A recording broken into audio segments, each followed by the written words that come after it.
Isang maganda at pinagpalang araw po sa inyong lahat, mga minamahal naming tagapakinig. Muli, narito na naman ang inyong lingkod upang samahan kayo sa isang panibagong kwentong susubok sa tibay ng ating mga puso.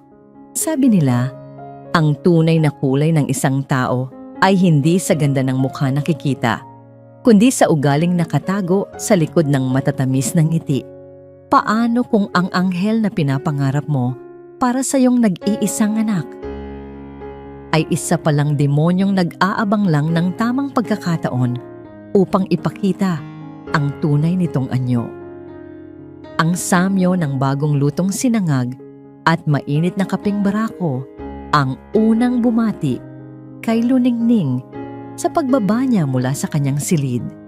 Mula sa itaas ng grandiosong hagdanan ng Villa Paraiso, natanaw niya ang perpektong eksena sa kanilang malawak na dining area. Ang kanyang nag-iisang anak, si Hiraya, ay nakaupo na sa hapagkainan. Nakangiting pinagmamasdan ang nobya nitong si Marikit na abalang-abala sa pag-aayos ng kanilang almusal. "Good morning, Mommy!" Di masiglang bati ni Marikit nang mapansin nito ang kanyang pagdating. Ang nangiti nito ay kasing liwanag ng araw na sumisilip sa mga bintanang salamin at ang boses nito ay parang musika sa pandinig. Isang anghel. Iyon ang laging sinasabi ni Hiraya tungkol sa babaeng pakakasalan nito. "Magandang umaga, iha, anak." Pilit na ngiting tugon ni Luningning habang dahan-dahang bumababa. Bawat hakbang niya ay may kasamang bigat sa dibdib na siya lang ang nakakaalam. "Mami, umupo na po kayo. Ipinaghanda ko po kayo ng paborito ninyo," sabi ni Marikit. Inilahad ang isang platito ng pritong tuyo na maingat na inayos sa tabi ng sinangag. "Napakabait mo talaga, mahal," sabi ni Hiraya. At buong pagmamahal na hinaplos ang pisngi ng nobya. "You're the perfect wife to be," tumawa ng mahinhin si Marikit. "Gusto ko lang pong alagaan kayo ni Mami. Pamilya ko na rin po kayo." Naupo si Luningning sa kanyang pwesto. Pinanood niya ang dalawa na magsubuan, magtawanan, at magbulungan ng mga matatamis na salita. Sa labas, ang lahat ay perpekto. Isang masayang pamilya sa loob ng isang marangyang tahanan. Ngunit sa loob ni Luningning, may isang bagyong namumuo. Isang sikretong nagpapahirap sa kanyang paghinga. Pagkatapos ng ilang minuto, tumayo na si Hiraya. "I need to go, mahal. May maaga akong meeting. Mami, aalis na po ako." "Mag-iingat ka, anak," sabi ni Luningning. "Of course, Mami," nakangiting sabi ni Marikit habang inaayos ang kwelyo ng polo ni Hiraya. Inihatid niya ito hanggang sa may pinto. Nagpaalam na may kasamang matamis na halik. Pinanood ni Luningning ang paglabas ng sasakyan ni Hiraya sa malaking gate ng villa hanggang sa hindi na niya ito matanaw. Sa kanyang paglingon pabalik sa dining area, ang ngiti sa kanyang labi ay unti-unting naglaho. Ang anghel ay wala na. Nakatayo si Marikit sa may pinto, nakatalikod sa kanya.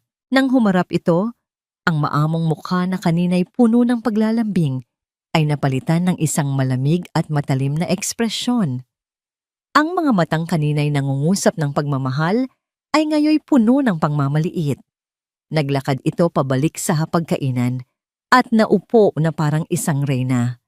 Tiningnan siya nito mula ulo hanggang paa at ang mga labi nito'y bahagyang ngumuso. "Mami," sabi ni Marikit. Ang tono ay hindi na malambing, kundi puno ng panunuya. "Hindi ka ba nagsasawa sa itsura mo? Araw-araw na lang, yang luma mong duster ang suot mo. Hindi ka ba nahihiya? Nakatira ka sa Villa Paraiso, pero ang itsura mo, parang galing ka lang sa kung saang squatter." Naramdaman ni Luningning ang pag-init ng kanyang mga pisngi. Napayuko siya at napahawak sa laylayan ng kanyang damit. Ito ang paborito niyang duster, bigay pa ng yumaong asawa. "Ito, komportable kasi ito," mahinang sagot niya. "Komportable?" Tumawa si Marikit. Isang tawang walang kagalakan. Ang salitang iyan ay para lang sa mga taong walang pakialam sa reputasyon. Sa susunod na may bisita si Hiraya, magkulong ka na lang sa kwarto mo, ha? Nakakahiya ka sa mga kaibigan niya. Bawat salita ay parang patalim na tumutusok sa puso ni Luningning. Hindi siya makasagot. Hinawakan na lang niya ng mahigpit ang kanyang tasa ng kape. Tumayo si Marikit. Kinuha ang pitsel ng mainit na kape.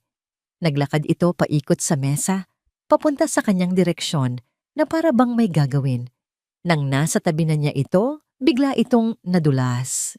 Ang mainit na kape ay tumapon, bumuhos mismo sa kamay ni Luningning na nakapatong sa mesa. Aray! Daing ni Luningning, mabilis na binawi ang kanyang kamay.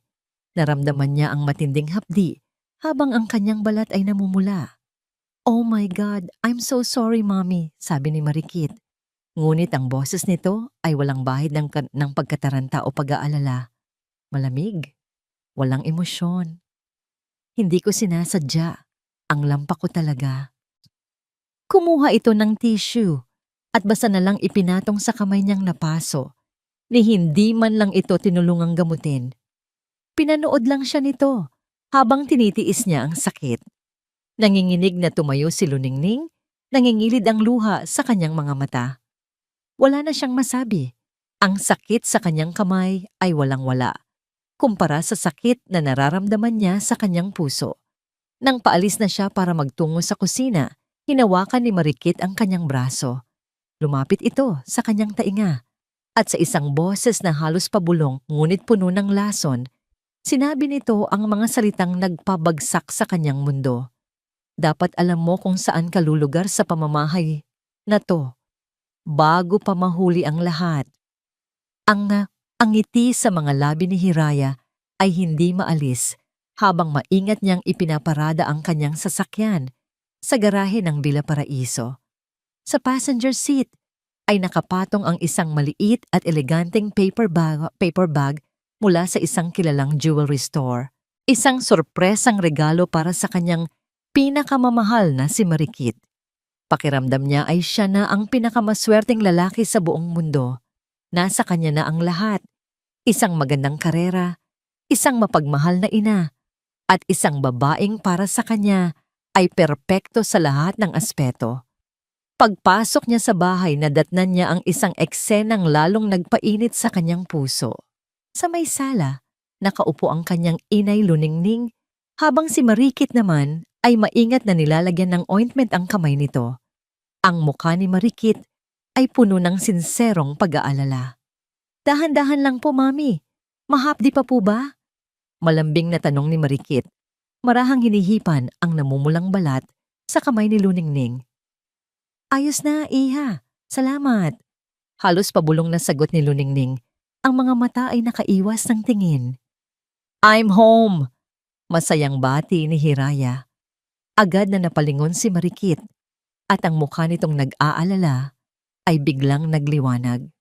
"Mahal, ang aga mo yata?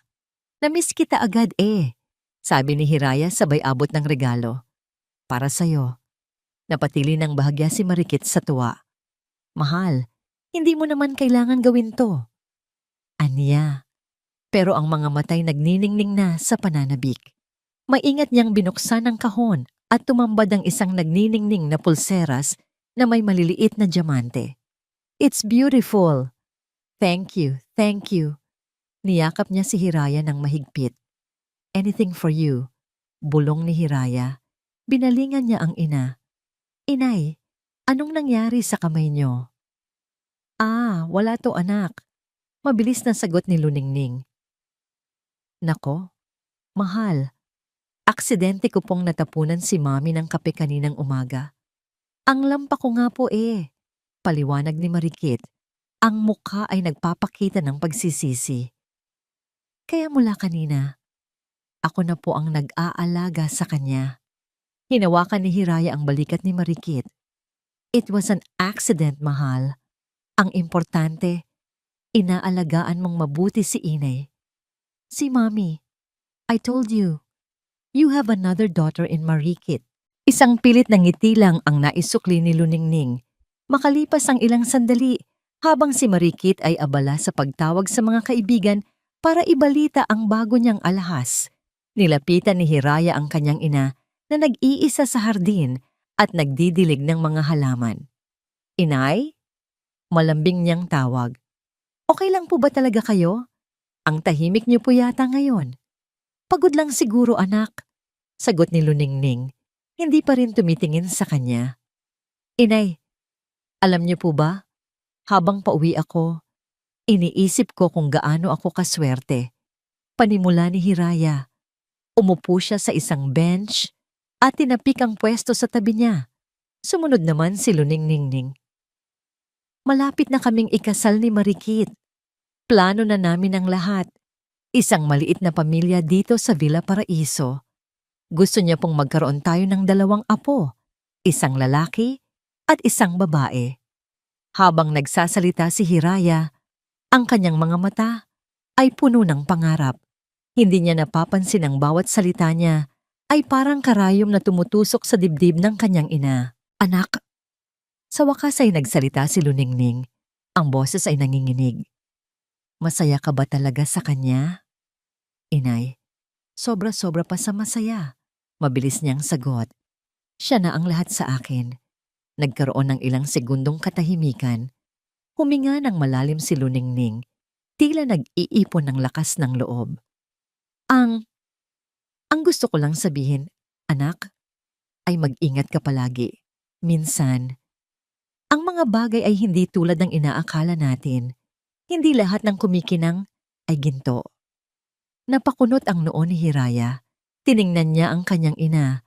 Nakita niya ang lungkot sa mga mata nito.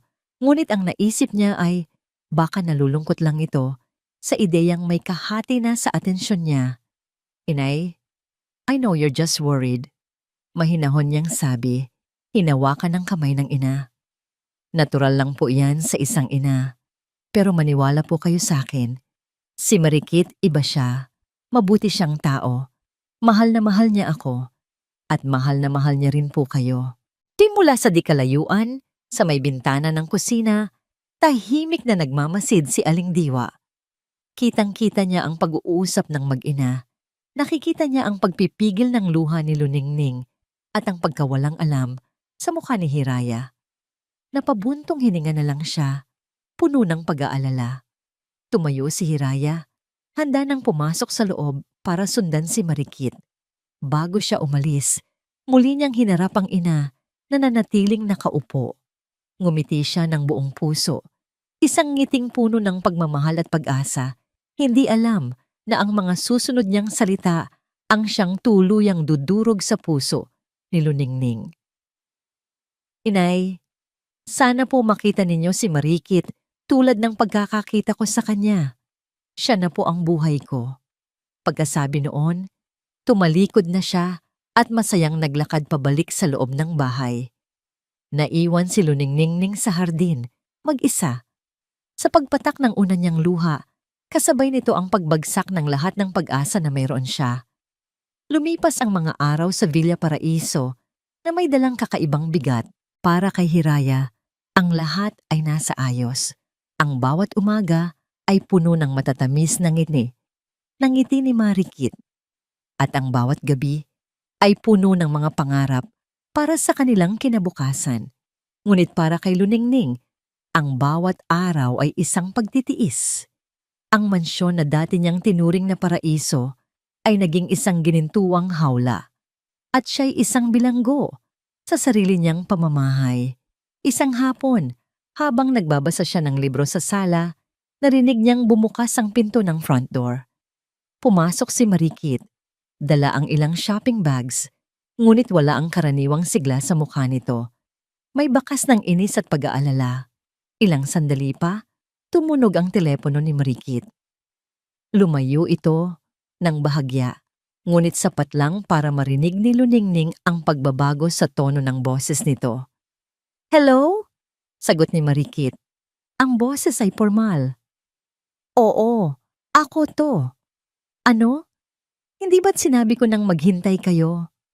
Biglang tumaas ang boses ni Marikit, puno ng galit na pilit na pinipigilan. "Wala akong pakialam. Huwag na huwag niyo akong tatawagan dito. Naiintindihan niyo ba? Nilibot nito ang tingin sa paligid at nakita si Luningning na nakatingin sa kanya. Bigla nitong ibinaba ang tono. Bigyan niyo pa ako ng oras. Malapit na.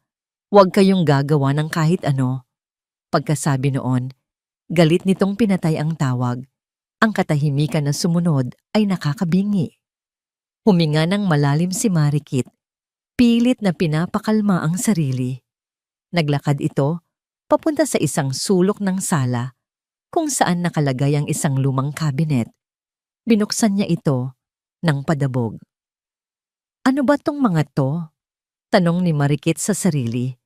Ngunit alam ni Luningning na para sa kanya ang tanong. Ang kalat-kalat tingnan. Puro luma. Mula sa kabinet, kinuha ni Marikit ang isang maliit na kahon ng sapatos. Ang kahon na yon, napahawak ng mahigpit si Luningning sa kanyang libro. Alam na alam niya kung ano ang laman yon. Ito, mga alaala ito ng papa ni Hiraya. Mahinang sabi ni Luningning, ang boses ay nagsusumamo. Tiningnan siya ni Marikit na may pagkasuklam. Alaala o basura? Matagal nang patay ang asawa mo. Panahon na para mag-move on. Ang mga lumang gamit na to, nagbibigay lang ng bad vibes sa bahay. At sa harap mismo ng nanlalaking mga mata ni Luningning, itinapon ni Marikit ang kahon sa sahig. Kumalat ang laman nito. Mga kupas na litrato, mga sulat na nakatali ng laso, isang lumang relo, at iba pang maliliit na bagay na para kay Marikit ay walang kwenta. Ngunit para kay Luningning ay ang buong mundo niya. Huwag! Sigaw ni Luningning.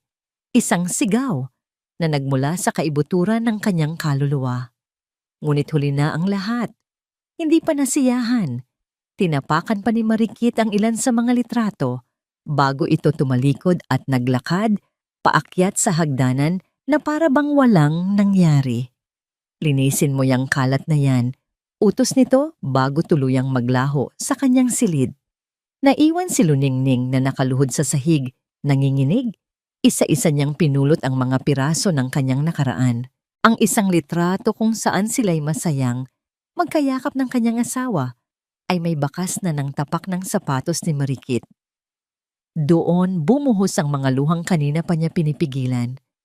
Humagulgol siya ng walang tunog. Ang sakit ay masyadong malalim para mailabas pa sa sigaw. Nang gabing iyon, hindi makatulog si Luningning.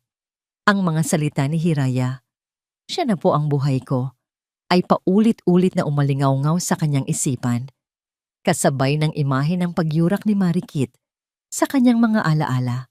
Pakiramdam niya ay wala na siyang kakampi, wala nang naniniwala sa kanya, wala nang pag-asa. Isang desperadong ideya ang pumasok sa kanyang isip. Dahan-dahan siyang bumangon. Nagtungo siya sa lumang aparador ng kanyang yumaong asawa. Sa pinakailalim na drawer, sa ilalim ng mga nakatuping barong, nandoon ito. Isang maliit, silver na voice recorder. Regalo niya ito sa kanyang asawa noon. Ginagamit nito para i-record ang mga business meeting nito. Kinuha niya ito. Ang malamig na metal ay tila nagbigay ng kakaibang kaba sa kanyang palad. Ito na ba ang sagot? Ito na ba ang tanging paraan? Hinintay niyang lumalim ang gabi. Nang sigurado na siyang tulog na ang lahat, dahan-dahan siyang lumabas ng kanyang silid. Bawat yabag niya sa sahig na kahoy ay parang isang malakas na dagundong sa kanyang pandinig. Ang buong Villa Paraiso ay nakabalot sa dilim. Tanging ang liwanag ng buwan mula sa bintana ang nagsisilbi niyang gabay. Nagtungo siya sa sala, ang lugar kung saan nangyari ang lahat. Nanginginig ang mga kamay. Hinanap niya ang perpektong lugar. Sa likod ng isang malaking indoor plant, sa tabi ng sofa kung saan madalas umupo si Marikit para makipag-usap sa telepono. Maingat niyang inilagay ang maliit na recorder, itinago sa ilalim ng mga dahon. Pinindot niya ang record button. Isang maliit na pulang ilaw ang umilaw saglit bago ito namatay. Mabilis siyang bumalik sa kanyang silid. Ang puso niya'y kumakabog ng napakabilis. Isinara niya ang pinto at sumandal dito. Habol ang kanyang hininga. Naupo siya sa gilid ng kama, yakap-yakap ang kahon ng mga alaala na kanyang naisalba. Tinitigan niya ito, pagkatapos ay napatingin sa direksyon ng sala, kung saan nakatago ang munting aparato. Isang aparato ng katotohanan, ngunit kasabay ng munting pag-asang sumibol sa kanyang dibdib ay ang isang dambuhalang takot. Paano kung tama ang hinala niya? Paano kung marinig niya mula sa bibig ni Marikit ang mga salitang tuluyan nang wawasak sa mundo ng kanyang anak? Handa na ba si Hiraya para sa katotohanan? At siya, handa na ba siyang maging dahilan ng pagkasira ng perpektong buhay na pinapangarap ng kanyang nag-iisang anak? Napapikit si Luningning. Ang mga kamay ay nanginginig pa rin. Inilagay niya ang recorder, ngunit sa kaibuturan ng kanyang puso, hindi niya alam kung kakayanin niyang pakinggan ang anumang laman nito. Ang galit mula sa pag-uusap sa telepono ay hindi pa rin humuhupa sa sistema ni Marikit. Pagkatapos niyang duruduruin ang matandang Luningning at magkulong sa kanyang silid, agad siyang nagbihis. Hinubad niya ang kanyang mamahaling damit at pinalitan ito ng isang simpleng maong na pantalon at isang itim na hoodie. Kumuha siya ng malaking sunglasses at isang baseball cap. Kailangan niyang mag-iba ng anyo. Kailangan niyang bumalik sa mundong matagal na niyang tinalikuran at isinumpang hindi na babalikan pa. Kinuha niya ang susi ng isang lumang kotse na bihirang gamitin. Isang sasakyang hindi sisigaw ng yaman ng mga Torres. Habang nagmamaneho siya palayo sa Villa Paraiso, palayo sa Barangay Luntian, ang bawat kilometro ay parang paglalakbay pabalik sa isang bangungot. Ang malilinis at maluluwag na kalsada ay unti-unting naging makikitid at baku-bakong mga daan. Ang mga mansyon ay napalitan ng mga gusaling dikit-dikit at ang sariwang hangin ay napalitan ng mabigat na amoy ng basura at polusyon. Ipinark niya ang kotse sa isang tagong lugar at sumakay ng tricycle. Bawat liko sa masisikip na eskinita ay nagpapakulo ng kanyang dugo. Kinamumuhian niya ang lugar na ito. Ang bawat sulok ay may paalala ng kahirapan, ng gutom, ng desperasyon, na siyang nagtulak sa kanya na gawin ang lahat para makatakas. Bumaba siya sa tapat ng isang makitid na iskinita. Huminga siya ng malalim, pinipigilan ang pagkasuka dahil sa amoy ng kanal. Pumasok siya sa loob, ang mga mata ay alerto. Ang mga taong nakakasalubong niya ay tinitingnan siya, mga tinging mapanuri na alam niyang ibig sabihin. Sa dulo ng iskinita, sa harap ng isang gusgusing paupahan, naghihintay ang isang lalaki. Payat ito, may bigote, at ang nangisi sa labi ay nagpapakita ng ilang kulang-kulang na ngipin. Ito ang pinsan niya, si Rody. Ang anino ng kanyang kahapon. Akala ko, hindi ka na darating, pinsan. Bungad ni Rody. Ang boses ay puno ng pang-aasar. Heto na, malamig na sabi ni Marikit. Inabot ang isang makapal na brown envelope. Wala na kung babalikan dito. Kinuha ni Rody ang sobre at mabilis na binilang ang pera sa loob. Mukhang masarap ang buhay mo ngayon, Marikit. O dapat ko bang sabihing, Angela? Tumawa ito. Angela ang pangalang ginamit niya nung una niyang nakilala si Hiraya. Isang pangalang mas sosyal, mas malinis. Tumahimik ka, mariing sabi ni Marikit. Nakuha mo na ang gusto mo. Lubayan mo na ako. Hindi ganoon kadali. Pinsan, sabi ni Rody, humakbang palapit. Ang yaman ng mga Torres hindi na uubos. Itong binigay mo, pangkain lang to. Paano naman ang mga pangarap ko? Wala akong pakialam sa mga pangarap mo. Sigaw ni Marikit. Ang boses ay nanginginig sa galit. Pinaghirapan ko to. Buhay ko ang nakataya dito. Talaga ba? O buhay ni Hiraya ang pinaghirapan mong sirain? Ganting sabi ni Rody. Alam ba niyang ang businesswoman na pakakasalan niya ay galing sa pamilya ng mga sugarol? Na ang tatay mo ay nasa kulungan dahil sa estafa? Na ikaw, subukan mo. Pagbabanta ni Marikit ang mga matay nag-aapoy. Subukan mong magsalita at sisiguraduhin kong pareho tayong babagsak. Habang paalis siya, isang imahe ang biglang pumasok sa kanyang isipan. Isang batang marikit, payat, marungis. Nakaupo sa isang tabi habang pinapanood ang kanyang mga magulang na nagsusugal. Ang pangakong binitiwan niya sa sarili noon, hindi ako matutulad sa inyo. Aalis ako dito. Yayaman ako, kahit anong paraan. Nang makabalik siya sa kotse, nanginginig niyang kinuha ang kanyang cellphone. Tiningnan niya ang litrato ni Hiraya, ang maamo nitong mukha, ang mapagmahal na ngiti. Para sa iba, ito ay pag-ibig. Para sa kanya, ito ay kaligtasan. Si Hiraya ang kanyang tropeyo, ang kanyang tiket palayo sa impyernong pinanggalingan niya. Hindi siya papayag na may sumira nito, lalo na hindi ang isang matandang walang ginawa, kundi maging pabigat, at isang pamilyang walang ginawa, kundi hilahin siya pabalik sa putik. Hindi na ako babalik doon, panata niya sa sarili. Kahit sino pa ang kailangan kong tapakan. Nang paandarin na niya ang sasakyan, biglang nag-vibrate ang kanyang telepono. Isang text message mula sa isang hindi rehistradong numero. Mula kay Rody.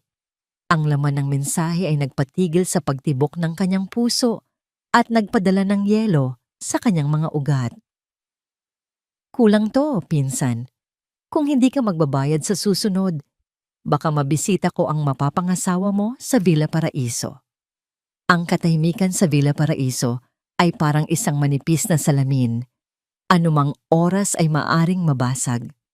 Para kay Luningning, ang bawat araw ay isang pag-iingat sa paghakbang, isang pagpipigil sa paghinga. Ang munting recorder na itinago niya sa sala ay nananatiling isang tahimik na saksi, isang bombang hindi niya alam kung kailan sasabog o kung siya ba ang magkakaroon ng lakas ng loob na pasabugin ito. Isang gabi, habang sila'y nasa gitna ng hapunan, biglang nagsalita si Hiraya. Ang mukha'y nagliliwanag sa purong kaligayahan. Inay, mahal, may naisip akong napakagandang ideya. Panimula niya, sabay hawak sa kamay ni Marikit na katabi niya. I was thinking, para maipakilala na natin ng formal si Marikit sa lahat ng kaibigan at business partners ng pamilya. Bakit hindi tayo magdaos ng isang grand engagement party? Napatigil sa pagsubo si Luningning. That's a wonderful idea, mahal. Agad na pagsang-ayon ni Marikit, ang mga matay nagniningning. Pero hindi ba masyadong magastos? Walang gastos ang masyadong malaki para sa'yo. Nakangiting sagot ni Hiraya. And I want it to be perfect. Kaya naisip ko, dito mismo sa Villa Paraiso natin gaganapin. This house will be your future home after all. It's only right that we celebrate our love here. Ang mga salitang yon ay tumama kay Luningning na parang isang malakas na sampal. Your future home. Ang tahanang ipinundar nila ng kanyang yumaong asawa, ang bawat sulok ay may alaala nila. Ngayon ay ipapasa na sa isang babaeng walang ginawa, kundi saktan siya.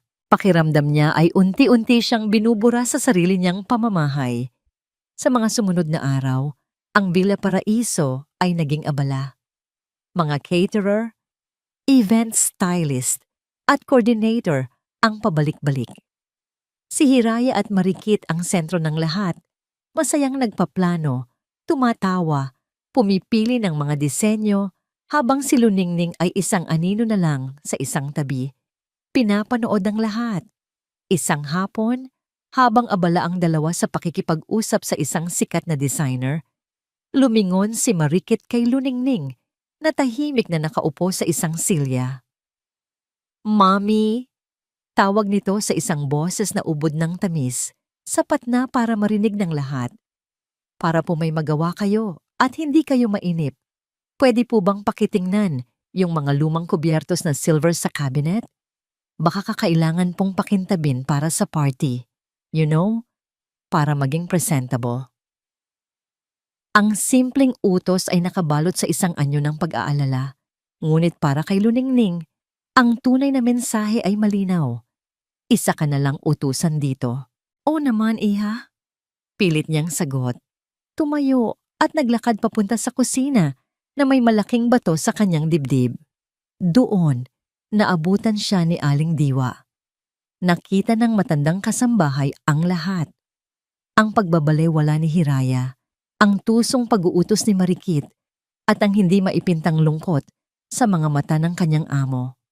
Madam, mahinang tawag ni Aling Diwa habang naglalabas si Luningning ng silver polish. Inabutan niya ito ng isang basong tubig. Hayaan niyo na po ako ang gumawa niyan. Huwag na, Diwa. Kaya ko pa. Sagot ni Luningning. Ayaw ipakita ang kanyang kahinaan. Hindi na nakatiis si Aling Diwa. Ibinaba niya ang baso sa lamesa at nagsalita sa isang boses na puno ng respeto, ngunit may diin. Madam, patawarin niyo po ako sa sasabihin ko. Pero hindi ko na po kayang manahimik. May hindi po tama kay Ma'am Marikit. Sa unang pagkakataon, may isang taong nagsabi ng katotohanang matagal nang isinisigaw ng puso ni Luningning. Napatingin siya kay Aling Diwa, ang mga matay unti-unting napuno ng luha. Nakikita ko po ang lahat, madam. Ang mga tingin niya kapag nakatalikod si Sir Hiraya. Ang mga salita niya. Hindi po siya ang anghel na inaakala ng anak ninyo. Niyakap ni Luningning ang sarili. Anong magagawa ko, Diwa? Mahal na mahal siya ng anak ko. Ayokong makita siyang masaktan. Pero kayo po, madam. Hahayaan niyo na lang po bang saktan niya kayo ng ganito? Katahimikan. Napayuko si Luningning, ang mga luhay nagsimula nang pumatak sa lumang mesa ng kusina. Nang gabing iyon, muling hindi mapakali si Luningning. Ang mga salita ni Aling Diwa ay nagbigay sa kanya ng kaunting lakas, ngunit ang takot para sa kaligayahan ni Hiraya ay mas nangingibabaw. Dumako ang tingin niya sa sala, sa direksyon ng halaman kung saan nakatago ang recorder. Ang katotohanan ay nandoon lang, ilang hakbang lang ang layo. Ngunit ang pagitan ng pag-alam at pananahimik ay isang bangin na hindi niya kayang tawirin. Habang siya'y nakatayo sa dilim, nagmamasid, isang liwanag mula sa cellphone ang umagaw sa kanyang atensyon. Sa isang sulok, malapit sa bintana, nakatayo si Marikit. Akala nito ay walang nakakakita. Mabilis nitong binasa ang isang text message at kitang-kita sa anyo nito ang biglaang pagkasindak. Ang mga mata nito'y nanlaki at mabilis, na para bang isang magnanakaw na nahuli, pinindot nito ang delete.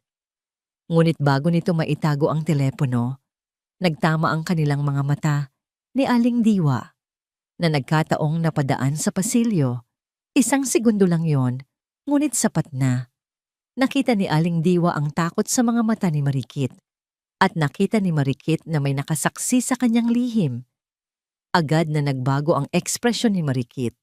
Bumalik sa pagiging kalmado at naglakad paakyat na parang walang nangyari. Ngunit si Aling Diwa ay naiwang nakatayo. Ang puso'y biglang kinabahan. Alam niya, may itinatagong malaking sikreto si Marikit. Ang Via Paraiso ay nagliwanag na parang isang hiyas sa gitna ng kadiliman ng gabi. Ang hardin ay napuno ng mga kumikislap na fairy lights. Ang hangin ay puno ng malamyos na musika mula sa isang string quartet. At ang tawa ng mga bisitang eleganteng nakabihis ay sumasabay sa tunog ng mga nag-uumpugang baso ng champagne. Para kay Hiraya, ang gabing iyon ay isang panaginip na nagkatotoo. Nakatayo siya sa isang tabi, hawak ang isang baso ng alak, ngunit ang kanyang mga mata ay nakatuon lamang sa isang tao. Si Marikit. Si Marikit ang bituin ng gabi. Nakasuot ito ng isang simple ngunit napakagandang puting bestida na lalong nagpatingkad sa kanyang malaanghel na kagandahan. Bawat kilos nito ay puno ng grasya, bawat ngiti ay nakakatunaw. Lumilibot ito sa mga bisita, Binabati ang mga business partners niya na may tamang timpla ng respeto at nakikipagkwentuhan sa mga kaibigan niya na may natural na karisma. Habang pinagmamasdan niya ito, lalong tumitibay ang paniniwala ni Hiraya sa kanyang puso. Siya na talaga. Siya na ang babaeng para sa akin. Your fiancé is a true gem, Hiraya. Sabi ng isa sa kanyang mga kasosyo sa negosyo, tinapik siya sa balikat. You're a very lucky man. I know. Sagot ni Hiraya, ang dibdib ay nag-uumapaw sa pagmamalaki. Nilapitan niya si Marikit at marahang inakbayan ito. Are you happy, mahal? Bulong niya. Humarap ito sa kanya, ang mga matay nagniningning sa kaligayahan. Sobra, mahal. Ito na yata ang pinakamasayang gabi ng buhay ko. Ngunit ang perpektong sandali ay biglang nabasag. Mula sa kanyang kinatatayuan, natanaw ni Hiraya ang isang figura sa may pasukan ng hardin. Isang lalaking hindi pamilyar, nakasuot ng medyo lukot na polo shirt na halatang hindi bagay sa okasyon. May malagkit itong ngamonggisi sa labi habang inililibot ang tingin sa paligid, na para bang sinusuri ang halaga ng bawat bagay. Bago pa man makapagtanong si Hiraya, nakita na rin ito ni Marikit. Ang reaksyon nito ay mabilis, ngunit hindi nakaligtas sa matalas na mata ni Hiraya. Sa isang iglap, ang maningning na ngiti sa labi ni Marikit ay nawala. Ang kanyang muka ay biglang namutla at ang mga balikat niya ay bahagyang nanigas. Isang kisap-matang pagkasindak ang dumaan sa kanyang mga mata bago niya ito mabilis na pinalitan ng pilit na pagkagulat. Sino yon? Tanong ni Hiraya. Parang namumukhaan ko siya. Mabilis na sagot ni Marikit. Pilit na pinapakalma ang boses. Excuse me for a second, mahal. Nagmamadali itong naglakad palapit sa lalaki. Mula sa malayo pinanood sila ni Hiraya. Nakita niyang may sinabi si Marikit. At ang lalaki ay tumawa lang. Ang saya sa mukha ni Marikit ay halatang halata ng peke. Puno ito ng tensyon. Mabilis nitong hinila ang lalaki sa isang madilim na sulok ng hardin, malayo sa karamihan. Isang kakaibang kaba ang gumapang sa dibdib ni Hiraya. Sino ang lalaking iyon at bakit ganoon na lang ang epekto nito kay Marikit? Sa kabilang banda, si Aling Diwa, na abala sa pag-aalis ng mga basyong baso, ay nagkataong napadaan, malapit sa sulok kung saan nag-uusap ang dalawa. Hindi niya sinasadya, ngunit narinig niya ang ilang pira-pirasong salita mula sa galit ngunit pabulong na boses ni Marikit. Huwag dito. Ano na namang kailangan mo? Sinabi ko nang bumalik si Marikit sa tabi ni Hiraya, na ibalik na nito ang matamis na ngiti sa kanyang labi. Ngunit hindi nito maitago ang bahagyang panginginig ng kanyang mga kamay. Sino yon, mahal? Muling tanong ni Hiraya, ang tono'y puno na ng pag-aalala. Wala yon, sabi ni Marikit. Tumawa ng bahagya. Isang dati kong kaibigan. Medyo may pagkabastos lang talaga. Hindi ko nga alam paano niya nalaman ang tungkol sa party. Siguro'y naiinggit lang sa atin. Dinugtungan niya. Palagi kasing may gusto sa akin yun. Kaya lang hindi ko pinapansin. You know how it is. Ang paliwanag ay simple at kapani-paniwala. Pinili ni Hiraya na paniwalaan ito. Siyempre, sino ba namang hindi maiinggit sa kanila? Sino ba namang hindi magkakagusto kay Marikit? Niyakap niya ito. Hayaan mo na siya. Ang importante, nandito ka. Nandito ako. Ngunit habang magkayakap sila at habang tinitingnan ni Hiraya ang mga bisita na masayang nagtatawanan, may isang maliit na tinik na naiwan sa kanyang dibdib. Isang pakiramdam na may mali. Tumingin siyang muli sa mukha ng kanyang mapapangasawa.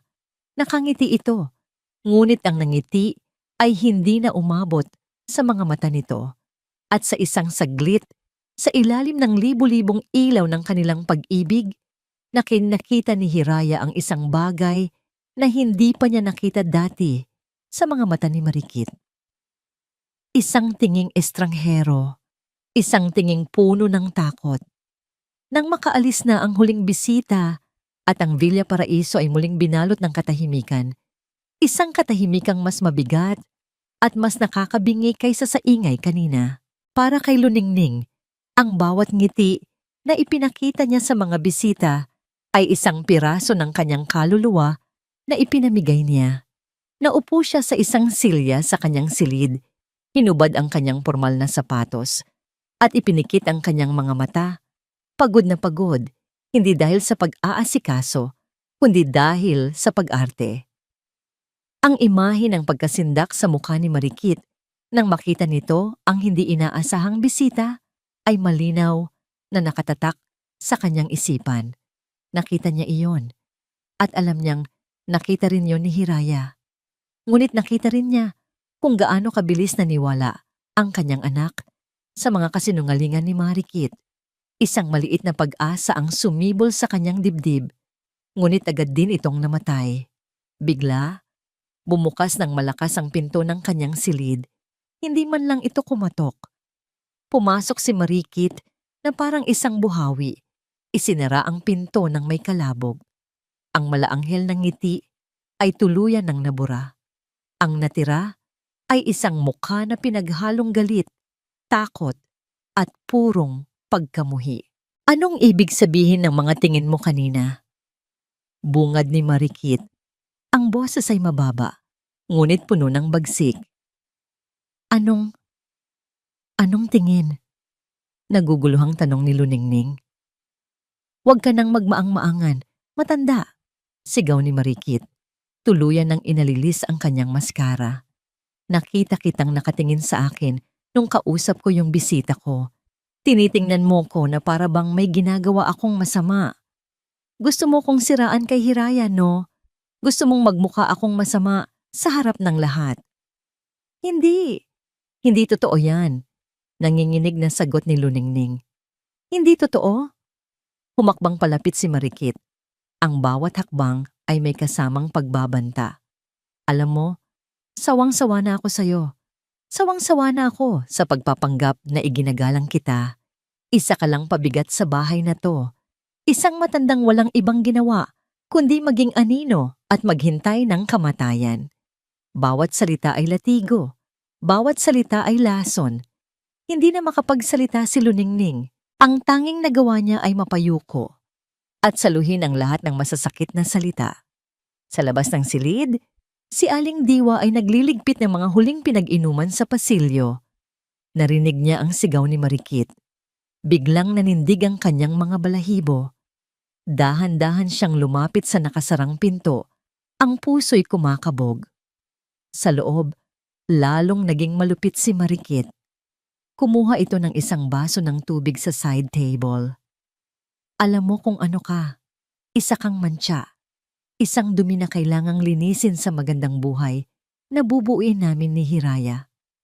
At pagkasabi noon, sinadya niyang itapon ang laman ng baso sa sahig, malapit sa paanan ni Luningning.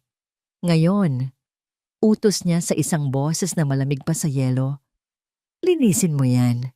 Napatingin si Luningning sa basang sahig pagkatapos ay sa mukha ni Marikit.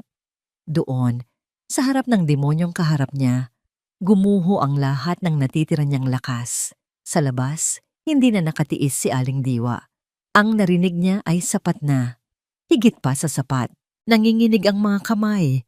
Dahan-dahan niyang kinuha ang kanyang cellphone mula sa bulsa ng kanyang uniforme. Nanginginig niyang binuksan ang kamera. Pinindot ang video record.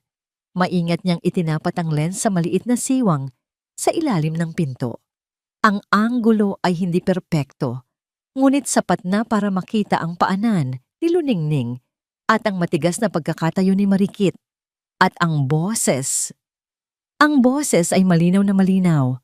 Nakita sa maliit na screen ang dahan-dahang pagluhod ni Luningning.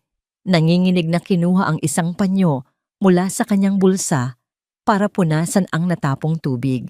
Bawat galaw niya ay isang testamento ng kanyang pagkatalo. Ayan! Narinig ni Aling Diwa ang boses ni Marikit. Puno ng tagumpay. Diyan ka nababagay. Sa sahig. Diyan ang lugar ng mga basura. Sa puntong yon, isang mainit na likido ang dumaloy sa pisngi ni Aling Diwa. Luha. Luha ng awa para sa kanyang amo. at luha ng nag-aapoy na galit para sa babaeng walang kaluluwa sa loob ng silid. Tandaan mo to, ang huling sinabi ni Marikit. Akin na ang bahay na to, akin na si Hiraya. At ikaw, isa ka na lang multo dito. Isang multong naghihintay na lang na tuluyang maglaho. Narinig ni Aling Diwa ang mga yabag papalayo sa pinto. Mabilis niyang itinago ang cellphone at nagtago sa isang madilim na sulok. Lumabas si Marikit, huminga ng malalim na para bang nakahinga na siya ng maluwag at naglakad paakyat ng hagdanan. Nang sigurado nang wala na ito, dahan-dahang lumabas si Aling Diwa mula sa kanyang pinagtataguan. Pinindot niya ang stop button. Tinitigan niya ang kanyang cellphone. Ang screen ay madilim na ngayon. Ngunit alam niya kung anong nakatago sa loob nito. Hindi na ito isang cellphone lang. Isa na itong armas, isang katotohanan, isang katibayan na maaaring sumira sa lahat o magligtas sa pamilyang ito. Nanginginig ang buong katawan, napasandal siya sa pader. Alam niya ang kailangan niyang gawin. Tapos na ang kanyang pananahimik. Ang maliit na silid ni Aling Diwa sa ibabang palapag ng mansyon ay naging isang silid ng paghuhukom. Nakaupo siya sa gilid ng kanyang kama. Ang katawan ay bahagyang nakayuko. Ang mga siko ay nakapatong sa kanyang mga tuhod. Sa nanginginig niyang mga kamay, hawak niya ang cellphone na para bang ito ang pinakamabigat na bagay sa buong mundo. Pinanood niya ang video sa pangatlong pagkakataon. Sa bawat panonood, sariwa pa rin ang sakit. Ang bawat malupit na salita ni Marikit ay parang lason na muling tumagos sa kanyang pandinig. Isa ka lang pabigat. Diyan ka na babagay sa sahig. Ang imahe ng kanyang mahal na Madam Luningning na nakaluhod, nanginginig na nagpupunas ng sahig, ay isang kutsilyong paulit-ulit na isinasaksak sa kanyang puso. Kasabay ng awa ay ang nag-aalab na galit. Isang galit na nagbibigay sa kanya ng pagnanasang isampal ang katotohanan sa mukha ng lahat. Ngunit kasunod ng galit ay ang takot. Paano kung ipakita niya ito kay Sir Hiraya? Maniniwala kaya ito sa kanya? Isang kasambahay lamang laban sa babaeng pakakasalan nito? Baka sabihin lang nitong gawa-gawa lang ang video, inedit, o isang malaking hindi pagkakaunawaan. At kapag nangyari iyon, siguradong siya ang papalabasin na masama. Itataboy siya palayo sa Villa Paraiso. At kung mangyari iyon, sino na ang magbabantay kay Madam Luningning? Sino na ang magiging kakampi nito sa loob ng impyernong ito? Kinabukasan, dala-dala niya ang bigat sa kanyang dibdib. Nagpasya siyang subukang kausapin si Hiraya. Ngunit tila ang tadhana ay hindi pumapanig sa kanya. Nakita niya si Hiraya sa may hardin, masayang nag-aalmusal kasama si Marikit. Nagtatawanan sila, nag-uusap tungkol sa mga plano sa kasal. Si Marikit, na para bang walang nangyari kagabi, ay muling naisuot ang kanyang maskara ng kabaitan. Inaasikaso ang bawat pangangailangan ni Hiraya. Mula sa malayo, pinanood sila ni Aling Diwa. Mukha silang perpekto. Isang larawan ng purong pag-ibig. Paano niya sisirain ang larawang iyon? Paano niya sasabihin sa isang taong lumalakad sa alapaap na ang langit na kanyang tinatapakan ay isang kasinungalingan? Umatras siya. Hindi niya kaya. Alam niyang iisa na lang ang natitira niyang pag-asa. Kailangan niyang kausapin si Luningning. Hinintay niya ang pagkakataong mag-isa na lang ang matanda sa silid nito. Dala ang isang tasa ng mainit na tsaa. Kumatok siya ng marahan at pumasok. Naabutan niyang nakaupo sa tabi ng bintana. Si Luningning, ang tingin ay malayo. Ang mukha ay blangko. Madam, mahinang tawag ni Aling Diwa. Lumingon si Luningning. Isang pilit na ngiti ang isinukli. Salamat, Diwa. Ibinaba ni Aling Diwa ang tasa at huminga ng malalim. Madam, may kailangan po kayong malaman. Kagabi po, noong nasa silid niyo si Ma'am Marikit, Hindi na niya kailangang ituloy. Nakita niya ang pagbabago sa mukha ni Luningning, isang mabilis na pagdaan ng sakit at kahihiyan. Narinig ko po ang lahat, pagpapatuloy ni Aling Diwa. At hindi lang po iyon. Kinuha niya ang kanyang cellphone, ang puso niya'y kumakabog. Madam, may ebidensya po ako.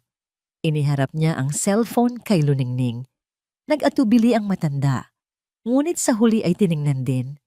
Hindi niya pinatunog ang video, ngunit ang mga imahe lamang, ang sarili niyang nakaluhod, ay sapat na. Biglang nanlaki ang mga mata ni Luningning, hindi sa galit, kundi sa purong takot. Diwa, burahin mo yan. Utal niyang sabi, hinawakan ng mahigpit ang kamay ni Aling Diwa. Burahin mo yan, parang awa mo na. Pero madam, ito na po ang katibayan. Ito na ang magpapalaya sa inyo sa paghihirap na to. Umiling-iling si Luningning. Ang mga luha ay bumabalisbis na sa kanyang mga pisngi. Hindi Diwa, hindi mo naiintindihan. Kapag nakita ito ni Hiraya, masisira ang buhay niya. Ang babaeng mahal na mahal niya. Ang pangarap niya. Guguho ang lahat. Hindi ko kayang makita siyang masaktan ng ganoon. Mas gugustuhin ko nang ako na lang ang magtiis. Napatulala si Aling Diwa. Ang inaasahan niyang magiging sandata nila ay ang siya pa palang kinatatakutan ng kanyang amo. Ang pagmamahal nito para sa anak ay isang pag-ibig na handang magsakripisyo ng sariling dignidad.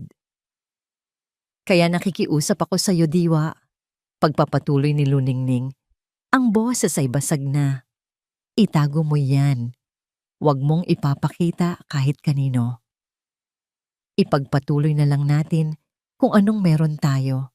Kakayanin ko. Para sa anak ko, kakayanin ko. Naiwan si Aling Diwa na walang masabi. Ang bigat na kanina'y dala niya ay parang nadoble pa. Umalis siya sa silid ni Luningning na may pakiramdam ng matinding kabiguan. Ang tanging taong inaasahan niyang susuporta sa kanya ay siya pa ang unang sumuko, gabi. Muli, nag-iisa si Aling Diwa sa kanyang silid. Pakiramdam niya ay nasa isang sangang daan siya na walang tamang direksyon. Ang pagsunod sa utos ng kanyang amo ay pagsang-ayon sa kasamaan. Ang pagsuway naman dito ay pagtataksil sa tiwala nito. Ngunit habang nakatitig siya sa madilim na screen ng kanyang cellphone, muli niyang naalala ang mukha ni Luningning. Hindi ang mukhang nagmamakaawa sa kanya, kundi ang mukhang blanko at walang buhay sa tabi ng bintana. Ang mukha ng isang taong sumuko na. Isang realisasyon ang tumama sa kanya. Ang pagprotekta kay Madam Luningning ay hindi lang pagsunod sa mga utos nito. Minsan, ito ay ang paggawa ng bagay na hindi nito kayang gawin para sa kanyang sarili. Huminga siya ng malalim, pinunasan ang kanyang mga luha. Isang bagong determinasyon ang pumalit sa kanyang pag-aalinlangan. Tumingin siya sa direksyon ng silid ng kanyang amo at sa kanyang isip, bumulong siya na parang isang panalangin, isang pangako. Pasensya na po, madam, pero hindi ko na po kayang manahimik. Ang pag-uusap nila ni Aling Diwa ay ang huling patak. Ang pagsusumamo ni Luningning na itago ang katotohanan ay hindi lang isang pakiusap, iyon ay isang pagsuko. Inamin niya sa kanyang sarili na wala na siyang lakas para lumaban. Ang pag-ibig niya para kay Hiraya ay mas matimbang kaysa sa sarili niyang karangalan, at kung ang pag-alis niya ang tanging paraan para mapanatili ang ilusyon ng kaligayahan ng kanyang anak, gagawin niya ito.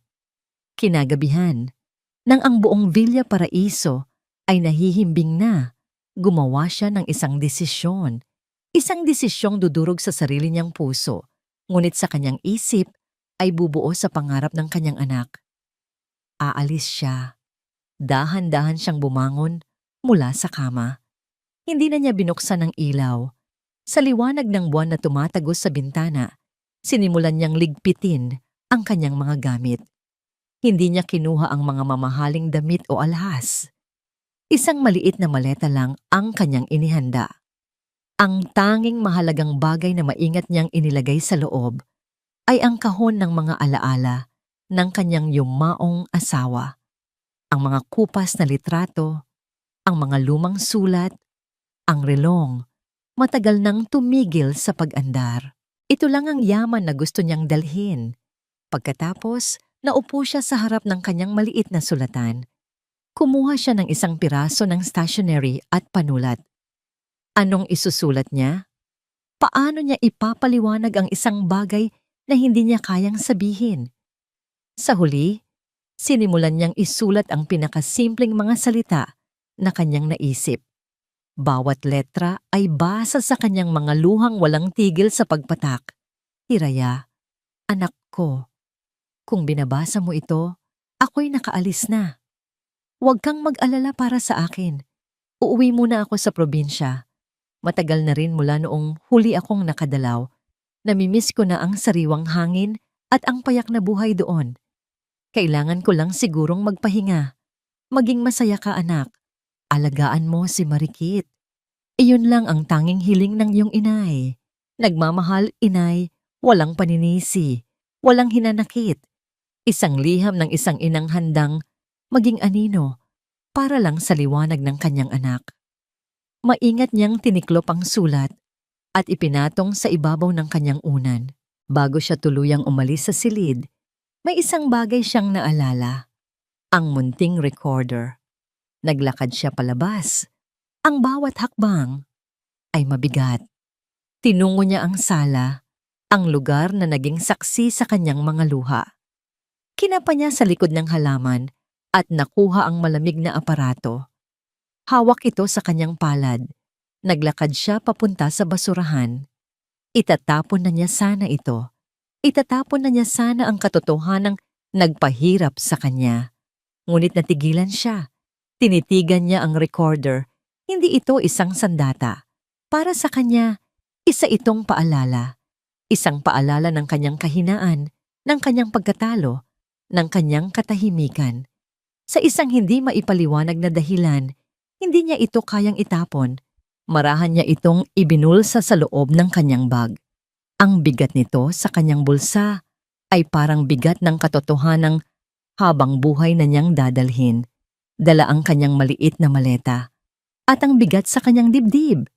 Dahan-dahan niyang binuksan ang pinto ng kanyang silid. Handa na siyang lisanin ang paraisong naging kanyang impyerno. Ngunit sa kanyang paglabas sa pasilyo, isang anino ang nakatayo sa dilim. Madam, ang boses ni Aling Diwa ay halos pabulong, puno ng di makapaniwalang pagkasindak. Nakatayo ito sa may pintuan ng kusina. Hawak ang isang baso ng tubig. Kitang-kita sa mukha nito ang gulat nang makita ang maleta sa kamay ni Luningning. Diwa, mahinang sabi ni Luningning, hayaan mo na ako. Aalis po kayo? Tanong ni Aling Diwa. Ang boses ay nagsimula ng manginig. Saan po kayo pupunta? Madam, wag po. Kailangan, Diwa, sagot ni Luningning. Ang mga luha ay muling namuo sa kanyang mga mata. Ito ang tama. Hindi po ito tama. Halos pasigaw na, sabi ni Aling Diwa. Nakita niya ang pinal na desisyon sa mukha ng kanyang amo, ang pagsuko. At sa sandaling iyon, ang lahat ng kanyang pag-aalinlangan ay naglaho. Wala na siyang pakialam kung matanggal siya sa trabaho. Wala na siyang pakialam kung magalit si Hiraya. Ang tanging mahalaga ay ang babaeng nasa harap niya na itinataboy palayo sa sarili nitong tahanan. Habang naglalakad si Luningning papunta sa hagdanan, sa isang kilos na puno ng desperasyon, tumakbo si Aling Diwa. Hindi papunta kay Luningning para pigilan ito, kundi papunta sa kabilang direksyon. Papunta sa hagdanan paakyat, papunta sa silid ni Hiraya. Sa bawat hakbang niya, isinigaw niya ang mga salitang magiging simula ng pagguho ng lahat. Sir Hiraya! Gising po! Sir Hiraya! Ang mami niyo po! Aalis na! Ang malakas at desperadong sigaw ni Aling Diwa ang bumasag sa mahimbing na tulog ni Hiraya. Napabalikwas siya ng bangon. Ang puso'y agad na kumabog ng mabilis. Sa kanyang tabi, narinig niyang umungol si Marikit. naantok pa. Sir Hiraya, gising po! Ang mami niyo po, aalis na! Ang mga salitang iyon ay parang alarmang gumising sa bawat himaymay ng kanyang katawan. Aalis? Anong ibig sabihin noon? Mahal, anong gulo yon? Inaantok na tanong ni Marikit. Hindi ko alam. Diyan ka lang. Mabilis na sabi ni Hiraya. Sabay suot ng t-shirt at pagtakbo palabas ng silid. Pagbaba niya sa engrandeng hagdanan, isang eksena ang tumambad sa kanya na nagpatigil sa kanyang paghinga.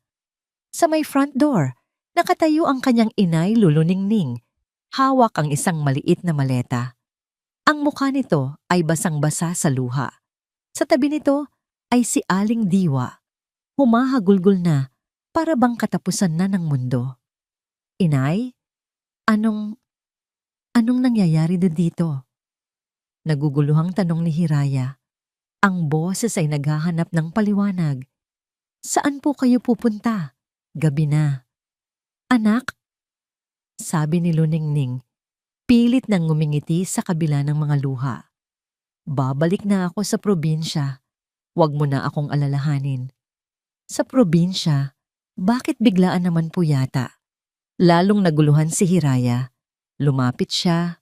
Ang pag-aalala ay malinaw sa kanyang mukha. May problema po ba, inay? May nagawa ba akong mali?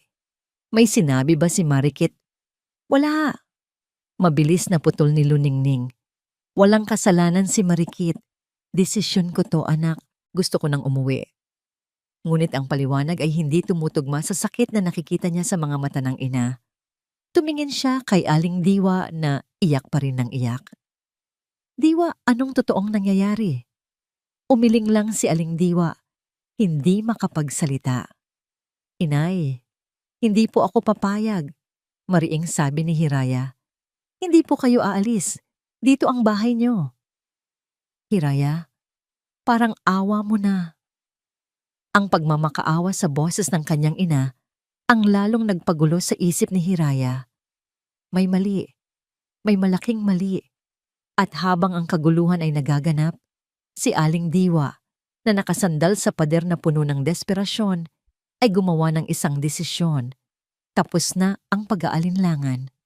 Sir, nanginginig na tawag ni Aling Diwa. Lumingon sa kanya si Hiraya, ang mukha'y puno ng pagtatanong. Patawarin niyo po ako, sir. Pero kailangan niyo pong malaman ang dahilan. Sabi ni Aling Diwa, ang bawat salita ay mabigat. Kinuha niya ang kanyang cellphone. Ang mga kamay ay nanginginig. Inabot niya ito kay Hiraya. Panoorin niyo po ito, sir, para malaman niyo ang dahilan. Napakunot ang noo ni Hiraya. Kinuha niya ang cellphone na may pagtataka. Ano ba to, Diwa? Hindi ito ang oras para sa... Pakiusap po, sir. Panoorin niyo.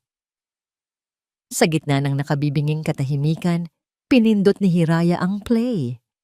Ang unang lumabas ay isang madilim at magalaw na kuha ng sahig at ng laylayan ng bestida ng kanyang ina.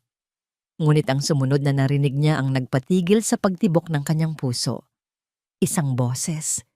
Boses na kilalang kilala niya.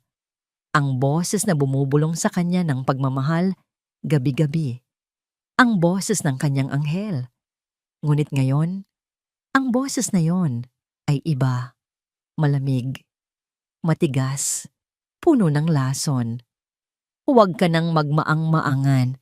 Matanda. Naramdaman ni Hiraya ang panlalamig ng kanyang mga kamay. Hindi yan si Marikit. Hindi ganyan ang mahal ko. Isa ka lang pabigat sa bahay na to. Isang matandang walang ibang ginawa, kundi maging anino at maghintay ng kamatayan. Ang cellphone ay nagsimulang manginig sa kanyang kamay. Ang kanyang paghinga ay biglang naging mababaw. Nakita niya sa video ang pagtapon ng tubig sa sahig. At narinig niya ang utos. Linisin mo yan. At ang pinakamasakit sa lahat, nakita niya ang dahan-dahang pagluhod ng kanyang ina. Ang kanyang inay, ang babaeng iginagalang ng lahat. Ang reyna ng kanilang tahanan ay nakaluhod na parang isang utusan. Diyan ka nababagay. Sa sahig. Diyan ang lugar ng mga basura. Bawat salita ay isang bala ng baril na tumama ng diretso sa kanyang puso. Bawat segundo ng video ay sumisira sa pundasyon ng mundong kanyang binuo. Ang pag-ibig, ang tiwala, ang pangarap, lahat ay gumuho sa isang iglap. Nabitawan niya ang cellphone. Bumagsak ito sa sahig na may malakas na kalabog, ngunit hindi niya ito narinig. Ang tanging naririnig niya ay ang ugong sa kanyang tainga at ang malakas na pagbasag ng kanyang puso. Dahan-ahan niyang iniangat ang kanyang tingin mula sa kanyang ina na ngayon ay humahagulgol na ng walang takip hanggang kay Aling Diwa na nakayuko at umiiyak din. Ang lahat ng piraso ng palaisipan ay biglang nabuo. Ang kalungkutan ng kanyang ina, ang mga paalala nito, ang biglaang pagbabago ng mood ni Marikit. Naging tanga siya, naging bulag, isang hangal na naniwala sa isang magandang kasinungalingan. Kasabay ng pagbagsak ng kanyang mundo, isa pang figura ang lumitaw sa itaas ng hagdanan. Nakasuot ng isang mamahaling silk robe, nakatayo doon si Marikit, kinukusot pa ang kanyang mga mata. Mahal? Anong nangyayari? Tanong nito. Ang boses ay nagpapanggap na nag-aalala at naguguluhan. Bakit kayo nagsisigawan? Dahan-dahang lumingon si Hiraya. Ang kanyang mukha ay nawalan ng lahat ng emosyon. Walang galit, walang lungkot. Isang nakakatakot na kawalan. Ang mga mata niya, na kanina lang ay puno ng pagkalito, ngayon ay nagliliyab sa isang apoy na hindi pa kailanman nakita ni Marikit. Isang apoy ng nasirang tiwala at purong pagkamuhi. Iniangat niya ang kanyang kamay at itinuro si Marikit. Ang kanyang boses, nang sa wakas ay lumabas, ay hindi pa sigaw. Ito ay malamig, mababa, at puno ng bigat na mas masakit pa sa kahit anong sigaw. Marikit, halika dito. Ang malamig na titig ni Hiraya at ang patay na cellphone sa sahig ay sapat na para magtanim ng binhi ng takot sa puso ni Marikit. Ngunit ang kanyang kasanayan sa pag-arte ay mas matindi kaysa sa kanyang takot. Dahan-dahan siyang lumapit sa kanyang nobyo, ang kanyang mukha ay puno ng matinding kalungkutan at pagkalito. Mahal, ano bang pinaniniwalaan mo? Humahagulgol niyang sabi. Sinubukang hawakan ng kamay ni Hiraya. Iyan bang video na yan? Alam mo, kayang-kaya iyan i-edit. Sinisiraan lang ako ni Diwa at Mami dahil hindi nila ako gusto. Ito na ba yung ganti nila dahil masaya tayo?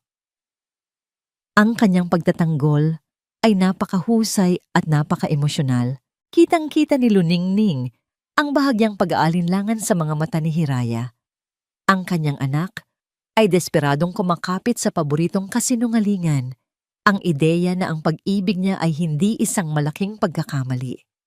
Ngunit ang pagkakataon na ito ay hindi na maaaring maging usapin ng takot. Ito ang huling laban para sa katotohanan. Hindi na, Hiraya. Matatag ngunit nanginginig na sabi ni Luningning. Ang mga luha ay nagbigay daan sa isang bagong tatag ng loob. Lumapit siya. Dahan-dahang hinawakan ang braso ng kanyang anak.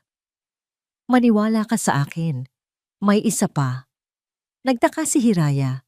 Habang si Marikit ay biglang namutla, ang mga labi ay bahagyang nanginginig. Ang recorder. Ang bagay na akala niyang tinapon na ng matanda. Inabot ni Luningning kay Hiraya ang maliit na silver recorder. Ito. Nilagay ko yan sa sala. Noon pa. Hindi ko kayang pakinggan, pero baka ito na ang katotohanan na hindi mo kayang tanggapin sa video. Kinuha ni Hiraya ang recorder. Nagbalik ang kawalang emosyon sa kanyang mukha. Tinitigan niya si Marikit na ngayon ay hindi na umaarte. Ang mga mata nito ay puno na ng purong takot. Ito na ang huling hininga ng kasinungalingan. Walang salita. Pinindot ni Hiraya ang play. Ang katahimikan sa Villa Paraiso ay binasag ng tinig ni Marikit. malinaw at puno ng inis. Isang recording ng tawag nito sa telepono nung yung mga araw na inakala niyang nag-iisa siya. Boses ni Marikit puno ng galit. Ano? Huwag niyo na akong kulitin. Isang linggo na lang at makukuha ko na ang lahat. Huwag kayong mag-alala. Kapag naging Mrs. Torres na ako na ang may hawak ng mga bank accounts niya. Matutulungan ko na kayo sa utang. Hindi na ako maghihirap pa. Hindi na ako babalik sa inyo. Boses ni Marikit, lalong naging matigas. Oo, alam ko. Konting tiis na lang. Kapag naging Mrs. Torres na ako, unang-una kong papalayasain dito yung matandang hukluban na yon. Akala mo, kung sinong Reyna, pabigat lang naman. Kung hindi lang dahil sa yaman ng anak niya, hinding-hindi ko tatagalan ang pagmumukha ng babaeng yon. Boses ni Marikit, may tawa ng panunuya. Hindi niya ako mahal. Gusto niya lang ang yaman niya. Ang tanga-tanga niya. Masyadong nabulag sa ganda ko.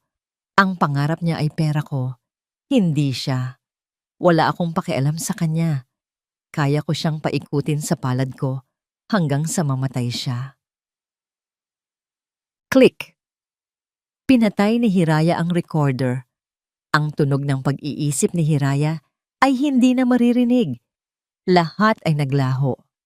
Ang pag-ibig, ang galit, ang pag-aalinlangan.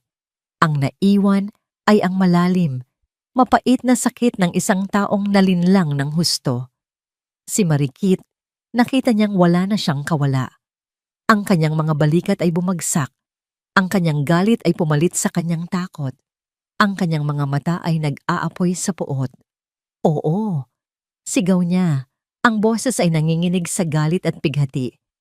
Oo, totoo yan. Mahal ko ba kayo? Hindi. Ang mahal ko ay ang buhay na ibibigay niyo sa akin. Ang mga damit, ang mga kotse, ang bahay na yan. Sa tingin niyo, magpapakatanga ako sa isang lalaking tulad niya kung wala siyang pera? Dahan-dahan siyang lumapit kay Luningning. Ang kanyang mukha ay baliw na. At ikaw, matanda, nananahimik ka na sana. Nagpapabigat ka lang naman. Kaya hindi ko sinasadyang tapunan ka ng kape. Kaya ko sinasadya na saktan ka. At sana nga ay nagtagumpay ako at tuluyan ka ng umalis para wala nang hadlang sa akin. Pagkatapos ng kanyang pag-amin, tumalikod siya at tumingin kay Hiraya na ngayon ay nakatayo lang na parabang isang estatwa. Sa tingin mo, mahal kita? Hindi. Pera lang ang gusto ko. Pera mo, Hiraya, pera mo. Ang sigaw na yon, ang huling bagay na kinailangan ni Hiraya. Tiningnan niya ang kanyang ina na ngayon ay nakahinga na ng maluwag at pagkatapos ay tiningnan niya si Marikit. Ang kanyang boses na matagal nang nawawala ay bumalik. Ngunit ito ay hindi isang boses ng pag-ibig, hindi isang boses ng galit. Ito ay isang boses na puno ng awtoridad at panghuling desisyon. Itinuro niya ang pinto. Umalis ka sa pamamahay ko. Ngayon din. At huwag ka nang magpapakita sa akin o sa nanay ko kailanman. Ang mga sigaw ni Marikit, ang kanyang mga pagtatangka na makipagtalo at magmakaawa ay hindi na umabot sa tainga ni Hiraya. Ang kanyang isipan ay nanatiling blangko. Ang tanging tunog ay ang utos na kanyang binitiwan. Nang tumanggi si Marikit na umalis, mabilis na tumawag si Hiraya sa security. Pagkalipas ng ilang minuto, kaladkad si Marikit palabas ng Villa Paraiso.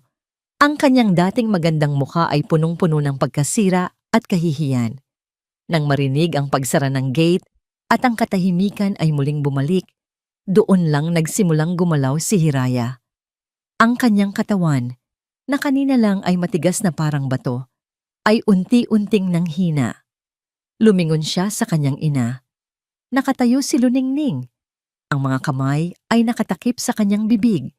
Ang kanyang katawan ay nanginginig pa rin dahil sa takot. Sa sandaling iyon, ang lahat ng galit ni Hiraya ay biglang naglaho. Wala na ang galit kay Marikit. Ang tanging natira ay ang matinding pagsisisi at sakit para sa kanyang ina. Nagsimulang lumakad si Hiraya. Hindi niya inabot ang kanyang ina upang yakapin. Sa halip, lumuhod siya sa harap nito, sa mismong sahig na pinagkuhanan ng katibayan ng kanilang pagdurusa. Ibinaba niya ang kanyang ulo, ang kanyang balikat ay yumanig, at humagulgol siya. Inay, ang kanyang boses ay basag at puno ng matinding sakit. Patawarin mo ako. Patawarin mo ako, inay. Nabulag ako. Hindi ko kayo pinakinggan. Hindi ko nakita ang katotohanan dahil sa pagiging bulag ko. Ako ang may kasalanan. Patawarin mo ako sa lahat ng sakit na dinanas mo sa loob ng bahay na to. Si Luningning, na kanina'y walang tinig, ay lumuhod din. Hindi para magpahayag ng galit, kundi upang ilapit ang kanyang anak sa kanyang dibdib. Niyakap niya si Hiraya ng mahigpit. Ang pag-ibig ng isang ina ay bumalot sa kanilang dalawa. Anak, wala kang kasalanan. Bulong ni Luningning. Ang mga luha niya ay bumabasa sa balikat ni Hiraya. Ang pag-ibig mo ang nagbulag sa iyo. Ang importante, ngayon, nakakakita ka na. At salamat sa Diyos, at salamat kina Diwa, hindi pa huli ang lahat. Tumayo si Hiraya. Ang muka ay basang-basa ng luha. Lumapit siya kay Aling Diwa na tahimik na umiiyak sa isang sulok. Hinawakan niya ang kamay nito. Yumanig ang kanyang boses sa pasasalamat. Aling Diwa, sabi ni Hiraya, salamat. Iniligtas mo ang pamilya ko. Hindi ko alam kung paano ko kayo pasasalamatan sa ginawa niyo. Umiling lang si Aling Diwa. Ang kanyang luha ay patuloy sa pag-agos. Walang anuman po, sir. Mahal na mahal ko po si Madam. Makalipas ang ilang araw, ang Villa Paraiso ay muling naging tahimik. Wala na ang mga dekorasyon ng engagement party. Wala na ang anumang bakas ng kasinungalingan ni Marikit. Isang hapon, nakaupo si Luningning at Hiraya sa hardin. Ang lugar kung saan sinabi ni Hiraya ang mga salitang nagpasakit sa kanyang ina. Tahimik silang nag-uusap habang umiinom ng tsa na inihanda ni Aling Diwa. Inay, sabi ni Hiraya, ang kanyang boses ay kalmado na ngayon, ngunit meron pa ring bakas ng sakit. Ang sakit po. Ang sakit na naniwala ako sa isang kasinungalingan. Alam mo, anak, sagot ni Luningning, hinawakan ang kamay ng kanyang anak. Ang pag-ibig na nagpapabulag ay nagtuturo din. Ang pinakamahalagang aral na matututunan mo ay ang pagtingin sa loob, hindi sa labas. Hindi ang ganda, hindi ang matatamis na salita. Ang tunay na pag-ibig ay nasa respeto at kabaitan. Tumingin si Hiraya sa kanyang ina. Hindi niya nakita ang isang babaeng mahina. Nakita niya ang isang babaeng matapang na nagtago ng recorder, na nagtiis sa pang-aapi at nagparaya sa kanyang sarili para sa kapakanan niya. Ang tunay na liwanag, ang tunay na kagandahan ay hindi na sa mga diamante ni Marikit, kundi na sa loob ng puso ng kanyang inay. Inay, sabi ni Hiraya, ang kanyang boses ay puno ng pangako. Simula ngayon, wala na akong ibang gagawin, kundi alagaan kayo. Babawi ako. Ngumiti si Luningning, isang nangiting totoo. Huwag kang bumawi, anak. Ang tanging kailangan ko ay makita kang masaya at natuto sa pagkakamali. May oras pa. May pag-asa pa. Nagpatuloy silang nag-usap hindi na tungkol sa nakaraan, kundi sa hinaharap. Sa kung paano nila bubuuin muli ang kanilang pamilya, mas matatag at mas matalino kaysa dati. Nakatitig sila sa paglubog ng araw. Hindi pa man tuluyang naghihilom ang mga sugat, ngunit alam nilang makakaya nila. Dahil ang pag-ibig na bumalot sa kanila ay hindi nakabatay sa kasinungalingan, kundi sa tunay na dugong dumadaloy sa kanilang mga ugat. Mga minamahal naming tagapakinig, dito po nagtatapos ang kwento nina Luningning at Hiraya. Ang pinakamahalagang aral na iniwan ng kanilang kwento ay, huwag kang magpasilaw sa ningning ng panlabas na ganda, at matatamis na salita. Sa huli, ang pag-ibig na tunay ay nakikita sa puso, sa kung paano ka rumespeto, sa kung paano ka magmahal ng walang hinihinging kapalit, at sa kung paano ka maging matapang para sa katotohanan. Maraming salamat po sa inyong walang sawang pagsuporta at pakikinig. Naway na puno ng aral at damdamin ang inyong puso sa paglalakbay na ito. Ano po ang pinakapaborito ninyong eksena? At sino ang pinakagusto ninyong karakter? Mag-iwan lang po ng inyong komento sa baba at sabihin sa amin kung anong klaseng kwento ang gusto ninyong mapakinggan pa. Hindi dito nagtatapos ang ating paglalakbay. Marami pa pong kwentong kasing ganda at mas puno ng aral dito sa aming channel. Kung nagustuhan nyo ang kwentong ito, i-like, i-share sa pamilya at mga kaibigan, at mag-subscribe na rin para lagi kayong updated sa mga susunod pa naming kwento. I-click nyo ang notification bell para kayo ang unang makarinig kapag may bago kaming upload. Pagpalain po kayo ng Panginoon, kayo at ang inyong buong pamilya. Hanggang sa muli. Hindi binasa ang sulat ko